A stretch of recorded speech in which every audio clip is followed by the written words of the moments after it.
मैं तो आपके सामने चुनौती देता हूं, मैं जो बात कह रहा हूं मेरी बात गलत हो जांच करा लें, विधानसभा के सदस्यता से इस्तीफा दे दूंगा। 2 घंटे के बाद एसपी आ रहे और एडिशनल एसपी तब तक तो लात खाते रहें। आप बताओ, लात खाते रहें कि आपसे पूछने जाएं? नमस्कार, इन खबर में आपका स्वागत है। उत्तर प्रदेश विधानसभा चुनाव में यदि सबसे ज़्यादा बीजेपी को कहीं चुनौती मिली तो वो है पूर्वांचल। कई जिलों से बीजेपी साफ हो गई या फिर घट के हाफ हो गई। ऐसे ही जिलों में शामिल है बलिया, मऊ, गाजीपुर वगैरह। अब वही पूर्वांचल एक बार बीजेपी के लिए फिर सिरदर्द साबित होने वाला है, क्योंकि वहाँ पे आंदोलन की शुरुआत हुई है और जमावड़ा लगने लगा है विपक्ष का।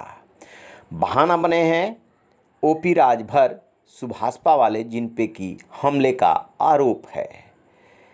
आप सुनिए कि क्या कह रहे हैं सुभाषपा अध्यक्ष ओपी राजभर, क्या उनके साथ हुआ था और वो क्या करने वाले हैं। अब स्थिति यह है कि अब किस पे विश्वास करें, रक्षक ही भक्षक बना। अब जिन्होंने आश्वासन दिया, अब एसपीआरए पे विश्वास न करें, एडिशनल एसपी विश्वास न करें, किस पे किया जाए। इस बात को लेकर के लोगों में गुस्सा रहा कि आखिर में भाई कोई क्षेत्र में भ्रमण नहीं करने जाएगा, जनता किसी के सुख दुख में जाएगा नहीं। मैं तो आपके सामने चुनौती देता हूं, मैं जो बात कह रहा हूं मेरी बात गलत हो जांच करा लें, विधानसभा के सदस्यता से इस्तीफा दे दूंगा। 2 घंटे के बाद एसपी आ रहे और एडिशनल एसपी तब तक तो लात खाते रहें। आप बताओ, लात खाते रहें कि आपसे पूछने जाएं? जैसा कि आपने सुना, 10 मई का वाकया है। गाजीपुर का कुशलपुर गांव है। वहाँ पे रामाशीष राजभर के यहाँ वो गए हुए थे। तभी जो है गांव के युवक जो है आ रहे थे और उनका कहना है कि दूसरे तरफ से युवक आ रहे थे। उनकी आपस में टक्कर हुई, कुछ विवाद हुआ और उनके लोग बीच बिचाव करने चले गए। जबकि दूसरे पक्ष का आरोप है कि टक्कर को लेकर के ओपी राजभर के समर्थकों में और उन युवाओं में कहासुनी हुई और इसके बाद विवाद बढ़ा। इसके बाद पुलिस प्रशासन मौके पे पहुंचता है। मौके पे पहुंचने के बाद किसी तरीके से मामले को शांत कराया जाता है। दोनों तरफ से तहरीर ली जाती है।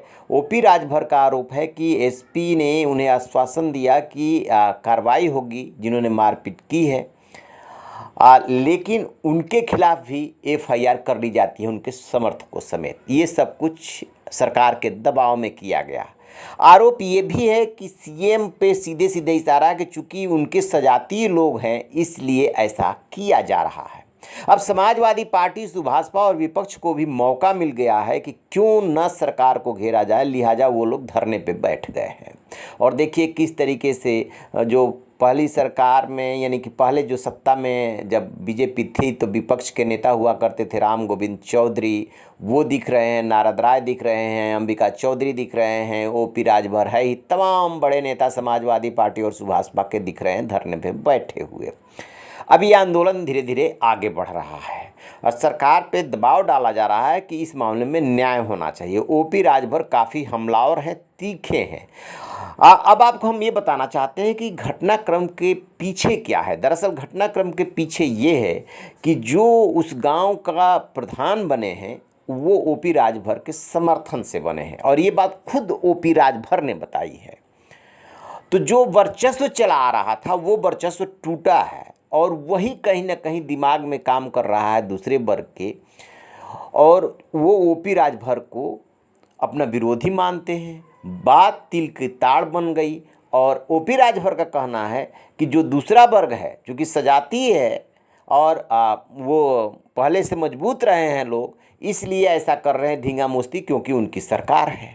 यहाँ पे आकर के पेच फंस गया। कहने का मतलब कि जो ऊपर सतही तौर पे झगड़ा दिख रहा है, बाइक टकराने का या आपस में कहासुनी का, ऐसा नहीं है। उसके पीछे सियासत है, ग्राम प्रधानी का चुनाव है, आपसी रंजिश है।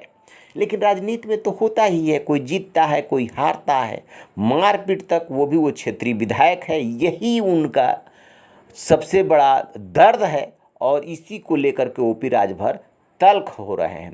अब देखना ये है कि इस मामले में पुलिस अल्टीमेटली दोनों तरफ से एफआईआर तो कर ली, कार्रवाई क्या करती है। इन लोगों का आरोप है कि उस पक्ष ने, ओपी राजभर का आरोप है कि उस पक्ष ने मारपीट की है, लिया जाए, उनकी गिरफ्तारी की जाए, और उन लोगों का कहना है कि इस पक्ष ने गलती की है, लिया जाए, इनकी गिरफ्तारी की जाए। बात तनातनी में अटकी हुई है। नज़र रहेगी पूरे घटनाक्रम पे। जैसे कोई अपडेट मिलेगा आपसे साझा करेंगे। रहिए ना बेखबर, देखते रहिए इन खबर। Thank you. इन खबर चैनल को सब्सक्राइब करें।